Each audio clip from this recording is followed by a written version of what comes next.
Hello, welcome to Baby Boomer Tales. My name is Jim. Nice to have you come along with me today. This is our last episode of 2020. I know a lot of you will be happy when 2020 is over. I understand that. I really do. All I can say is just take one day at a time. Don't let it get you down.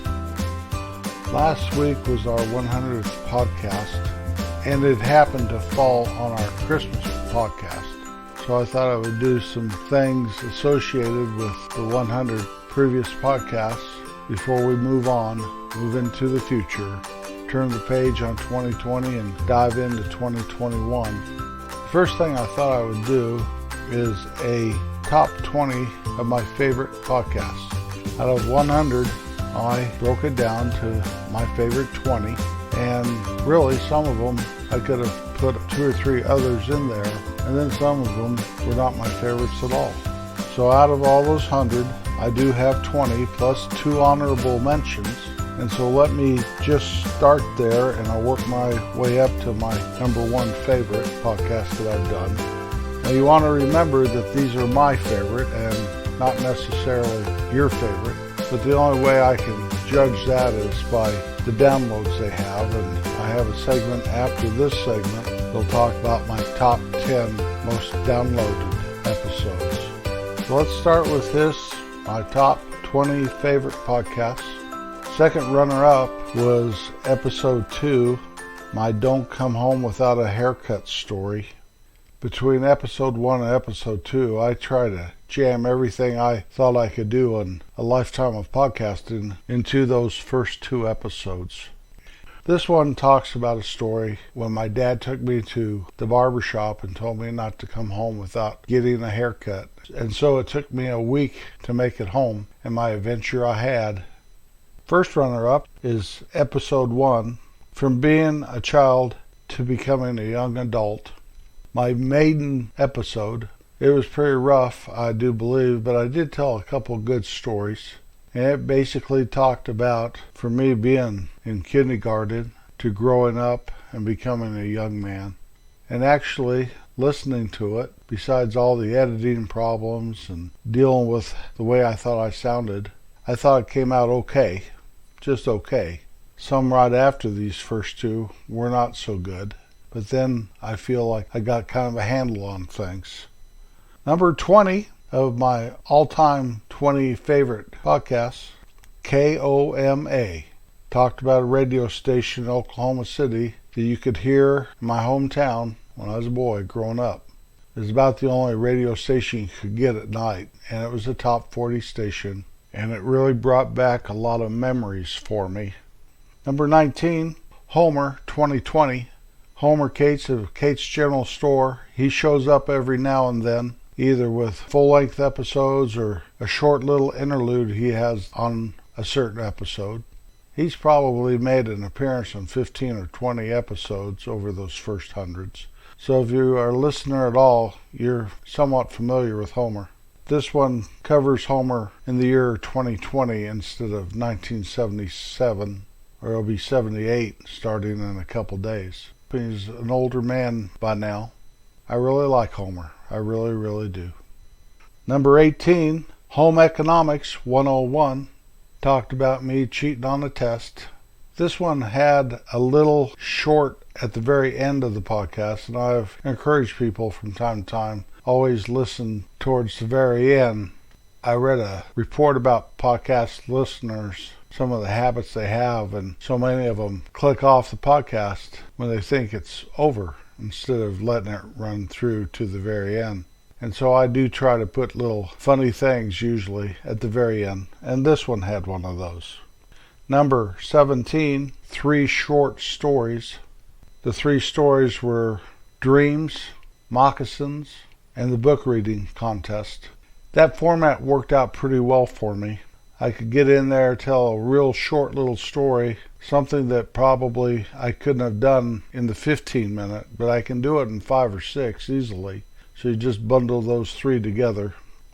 Number 16 of my favorites, Prom. It told the story about proms I experienced when I was in high school, my junior prom and my senior prom.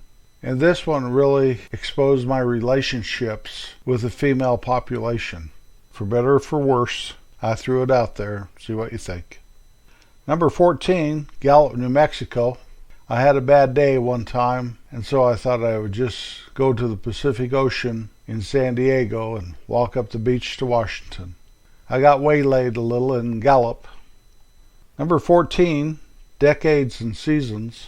This was just done a couple weeks ago, and I felt at the end of it, as I was editing it and going through it, that actually it was pretty deep, which is unlike me. I'm not very deep at all usually, so I really like this one a lot. Number 13, Making Forts and Avoiding Lava. All it did was talk about my brothers and I making forts out of our bunk beds or under the dining room table or something, jumping from furniture to furniture so you didn't get burned up by the lava that was the floor. Number 12, the train trip to Washington. My senior year of high school, during the spring break, a bunch of us took a school-sponsored and chaperoned trip to Washington, D.C., New York City, and Chicago. And it just talks about our time there and how I almost ruined it for everybody. Number 11, Building Fence and Bucking Bales. And all this talks about is my brothers and me and my dad working on the farm, working around the ranch, working around the house, building fence, putting up hay, and all that's associated with that. Number 10, experiencing winter as a kid. The setting of most of these podcasts is a little town in the north central Colorado mountains that the elevation's approximately 8,000 feet. So there was a lot of winter and a lot of winter stories. Number 9, The House Next Door. Talks about the house that was right next door to us as I was growing up and the folks that lived in that house. Number 8, The Rubber Band. When I was 16, I belonged to a rock and roll band. Number 7, The Cornet. Now, just because I was in a rock and roll band did not mean I was very musical, and the cornet proves that very fact.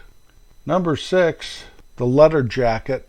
Did you have a letter jacket when you were in high school or possibly college? Did you have a letter on it?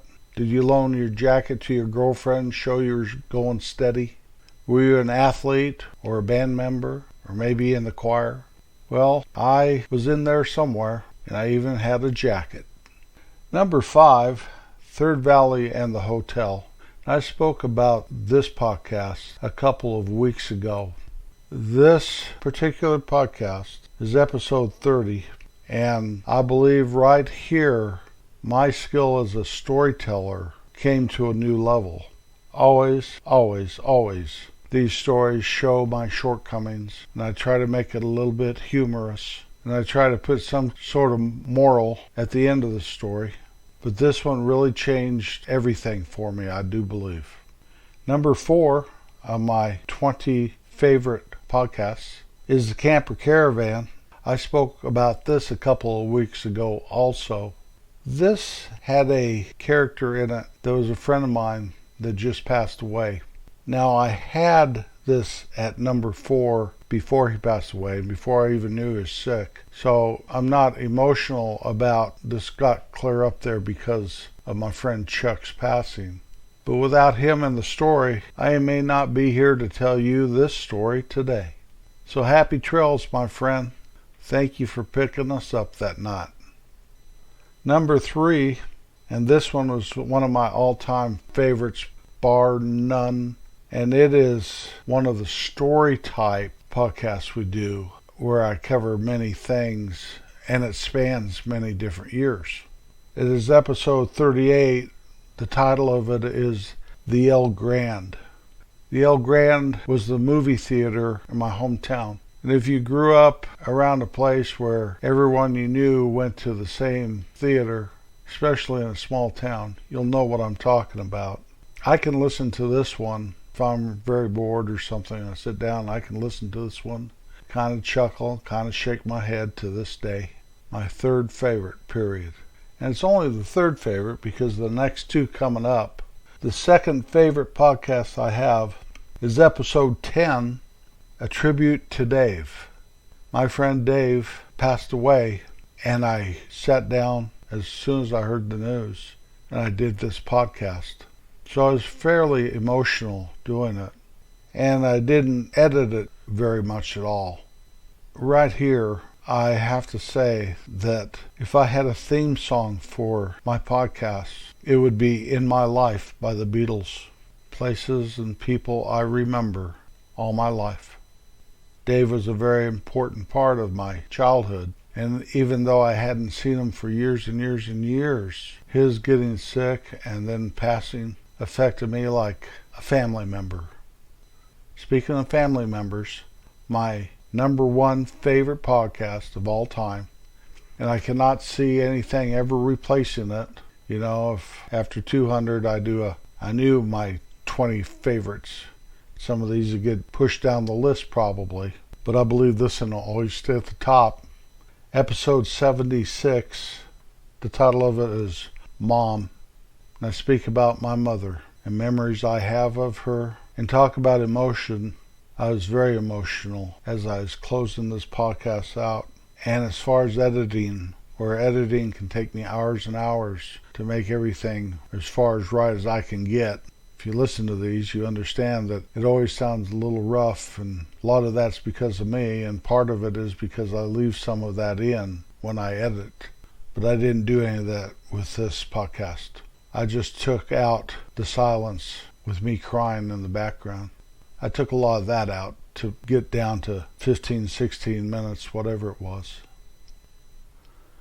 My top 10 downloaded podcasts, and I keep track, and I have my podcast host does a real good job of giving me statistics. I know how many people listen during any particular day, and I can break that down into weeks and months and years or whatever. I also can break it down into what country, or if it's the United States, what state listens. So it's not real hard to get statistics for me, and that's good because I'm a statistics nerd. I thrive on doing statistics, and that helped me in my business life a lot, but I don't get away from it at all. I still do stuff like that. So let's start at number 10, episode 56, Working for the Town. It was a story about when I was a young man, I went to work for the town that I was born and raised in, and my exploits there, especially with my boss. And he was a good boss, and I'm not sure how good of an employee I was, even though I did my job well. Number 9, episode 21, my 29 all-time favorite music songs. On our Facebook page, Baby Boomer Tales, a lot of times there'll be a post, and all of my posts on that Facebook page directs you back to a podcast or my webpage or something like that to promote the podcast. Well, if I ever have something that shows like the Beatles or the Rolling Stones or Crosby, Stills and Nash or whatever, I usually put this link to this podcast on top of the post. So I think that's why I get this. I can tell when I put a link to a podcast on those posts.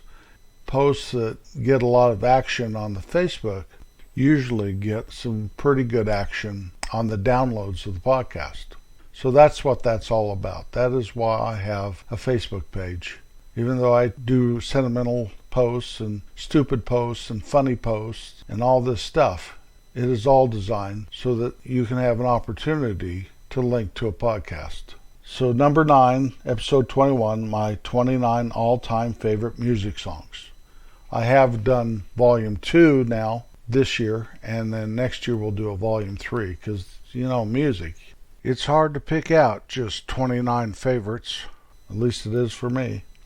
Number 8, episode 38, this is one of my favorites, the El Grand, about the theater in my town. Number 7, episode 4, Saturday morning cartoons. This again, whenever I have a little Mighty Mouse or Huckleberry Hound post I put on, I'll direct it to this podcast. And that may be why this one is in the top 10 downloads. 6th place, episode 49, the decade of the 70s, talking about all the things that happened in the 1970s. Number 5, episode 62, Hanauma Bay, about a vacation we took in Hawaii, and we went swimming in this bay. It's a state park, I believe. Wonderful coral reef there. Number 4, episode 82, The House Next Door. This one is really one of my very favorites. It's in my 20 favorites. I had 2 sets of neighbors all the years I grew up with Mom and Dad in that house, and both sets were wonderful. It's good to have good neighbors. I'll tell you what, it really makes life a lot more simple, and I appreciate those people who live next door to us. In fact, we still have relations with them. That's a good thing, all these years later. Number 3, episode 27, The Hill. It talks about that house I grew up in, on the hill overlooking town. When you're a 10-year-old kid, you don't want to live up on the hill. You have to push your daggone bicycle up the hill or trudge up the hill. All the other kids just run home and you're doing your best to get up the hill. The Hill. Second place, episode 1, From Being a Child to Becoming a Young Adult. I do believe this is the second most listened to episode, because a lot of times someone will listen to the podcast and then they start at number 1 and maybe listen to all of them, or some of them anyway. I see that, and I can tell that on my stats I get from my podcast host. And so number 1 gets a lot of downloads. And my most listened to podcast, number 1, is episode 10, A Tribute to Dave. I do believe this is because, besides being emotional and spoke so vividly about my friend Dave, is my hometown caught a hold of that, and so many people listened to that knew him and that have their heart up in that little mountain town also. I want to thank you all for listening to this podcast. It means everything to me. It really does. I know I'm not supposed to really even look at if anyone listens to it or not, but I'm only human. I can't help but follow that. It does my heart good when I get an episode that a lot of people listen to. I look forward to 2021. We're going to have a good year. I don't care what the circumstances of life are. I hope they're just better. That's all I hope. We'll see. Time will always tell. Time always tells. Well, it won't be long, and 2020 will be in our rear view mirror. I want to remind you all to always be kind, whatever you do, wherever you are. Happy New Year. Peace out.